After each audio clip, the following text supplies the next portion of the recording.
this is AJ. Welcome back to my channel, AJ the Movie Owl. That's me. So today I'm going to look at Barbed Wire. Why I have 4 copies on Blu-ray. Yeah. I don't know how I came about that, but there you go. Let's talk about it.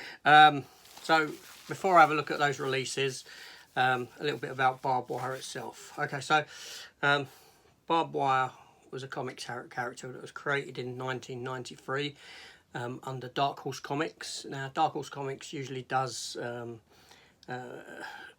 don't really venture into the sort of superhero realm of characterization and sort of storytellings. They had a lot of they carried Star Wars comics, Terminator comics back in the day, Aliens, Predator. They done a wealth of you know, these sort of titles, got the licenses to produce, and they produced some good works under those titles.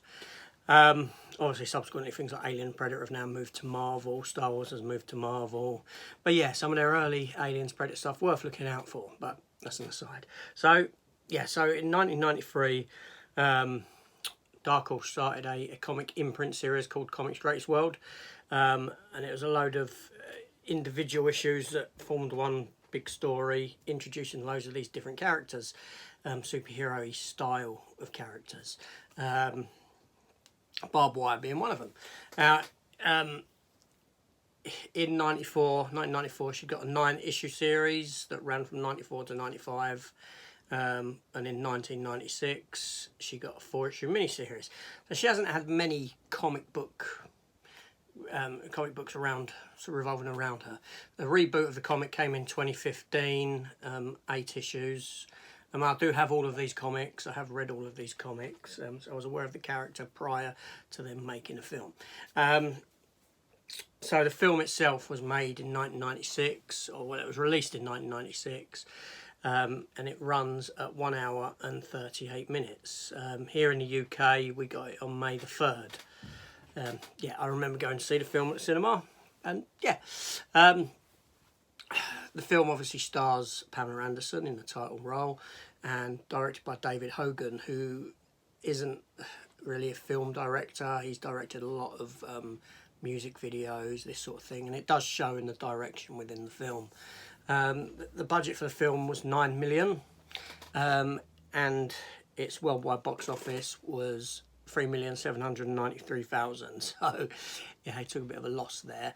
I think the film did have a bit of a revival when it hit home video. You know, more people saw it then than they did in the cinema, obviously. Yeah, the film's set in the early 21st century. America's sort of fallen under sort of a fascist dictatorship rule now. The villains are very sort of Nazi-esque within it. Pamela Anderson runs a nightclub in Still Harbour, which is one of the last free zones within America. She doubles as like a bounty hunter. Yeah, so this is the premise of the film. Still Harbour is also the home of the rebels who fight against the tyranny of the now corrupt government. Yeah, so that's pretty much the premise for the film. Like I said, I do remember seeing it when it came out. I did have fun with it. I did enjoy it, being that I've read the comics. In my mind, I understand why people don't like the film. Pamela Anderson was perfectly cast in the role. I think the comic was actually based upon her. At the time, she was big in Baywatch, but it seemed like people didn't want to go and spend the money to see her on the big screen. At the time, mid-90s, you had a lot of sort of lesser superhero films coming out. You know, you had, well, I know Batman was big. 95, you had Judge Dredd, which I personally enjoy, but people don't really like. You had silly films like DC had produced Shaquille O'Neal in Steel. You had Spawn coming out. So they're starting to venture into the comic book mainstream as films, but they hadn't taken off yet. So yeah, you know, it weren't a great time. Comic book films weren't yet taken overly serious like what they are now by, you know, they were just a way to try and make a little bit of money. And thus we got things like Barbed Wire. So anyway, I'm talking about the history of this character and all that, but I like to delve into this sort of thing. I'm not just going to go, oh yeah, look at this, look at this, look at this, look at this. A little bit of info goes a long way, doesn't it? So anyway, let's get down to it and have a look at these 4 different versions of barbed wire that I own, and yeah, and why, basically. I mean, this question that might remain an unanswered question. It might be a rhetorical question, I don't know. We shall see. So anyway, let's delve into looking at these 4 copies of barbed wire.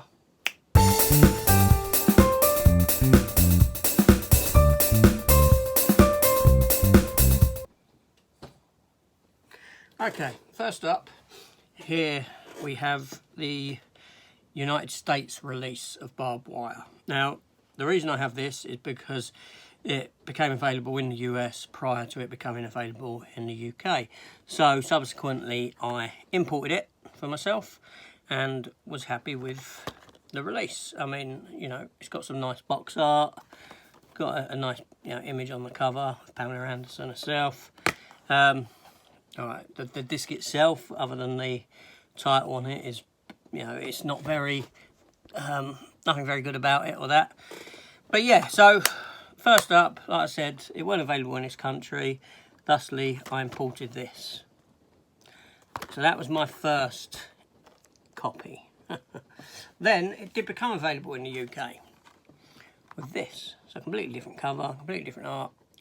Nice cover again. I do like the white, the black against the white on it.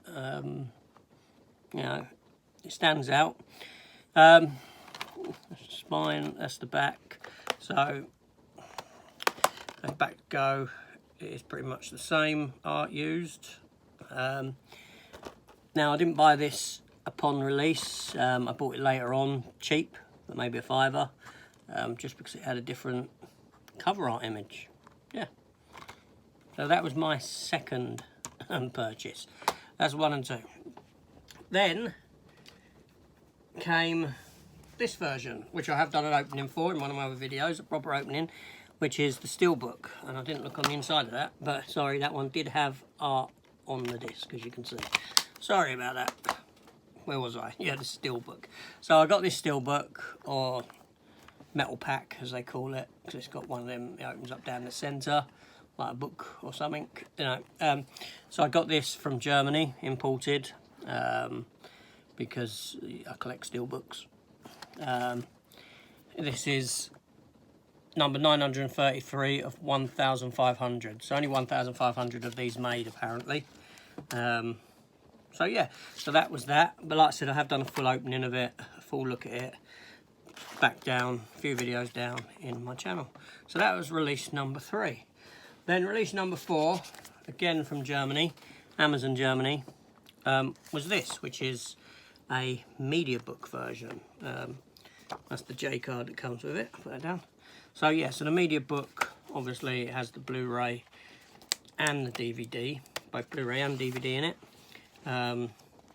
And although I can't read German well enough, I can pick out some bits. But yeah, it's a booklet, you know.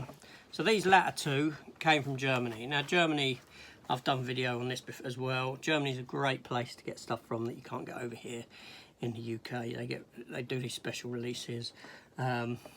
This one itself, the media book, is actually limited to only 500 by all accounts, 392. There were 2 different covers, 2 different art covers. The other cover had her on the bike, which you can see behind me earlier on in the video, over my left shoulder. That's a comic book adaptation. I'll look at that in a minute, actually. So yeah, so you can get the other cover for this. I think they're about 30 quid on eBay for these media books. I think I had a look. But I chose this one. And yeah, so why did I get 4 copies? Because this has got to be the best film of 1996, hasn't it? Did I say it was 96? Yeah, 1996.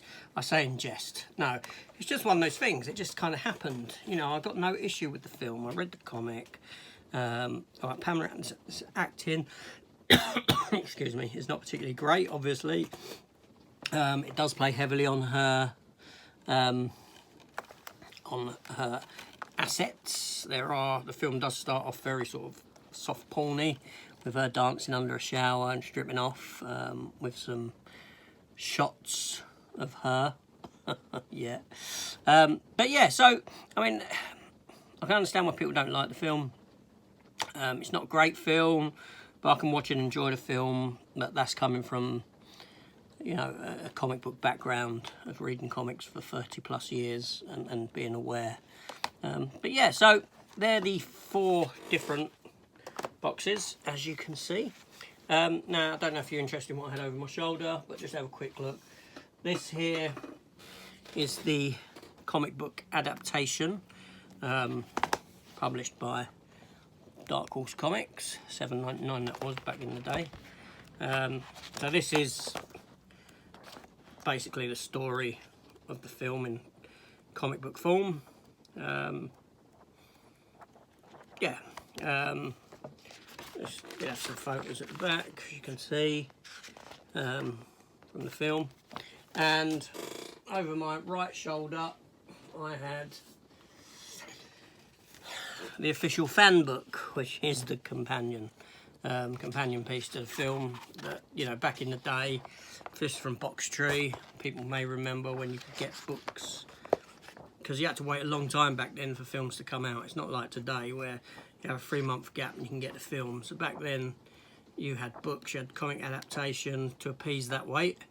That's how she looked in early days in the comics. You can see the Pamela-esque, sort of Pamela Anderson-esque influence.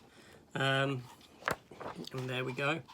So that's one of the early, that would have been before Don't Call Me Babe, that would have been before the film came out. So you can see why they went with Pamela Anderson in the title role. She was a perfect fit for the character. Yeah, so that's it. That's me looking at these wonderful releases. So yeah, so US, UK, German steelbook, or metal pack, whatever you want to call it, and a media pack version. So, which one's your favourite? Do you own this film? What copy do you have? What do you think of the film? Is it as bad as people say? Can you get enjoyment out of it or anything like that? Let's have a discussion down below. Leave me some comments, your thoughts on the film. Like I said, I've got no issue with it. It's not a great film, I know that. I can understand why people don't like it. I can see the problems with the film. But ultimately, I can watch the film, I can have fun with the film. But there is a slight bit of bias being the comic book. The fact that I'm aware of the comic book. Now, obviously, the comic book didn't run for long. There wasn't, you know, you can probably count on your fingers and toes how many issues this character has had, which ain't many, so it's a lesser known character, obviously. But yeah, so, yeah, it's a film I enjoy. I've got 4 copies of it, 4 different copies. I will keep every copy of it. But yeah, so anyway, this is AJ, the Movie Hour.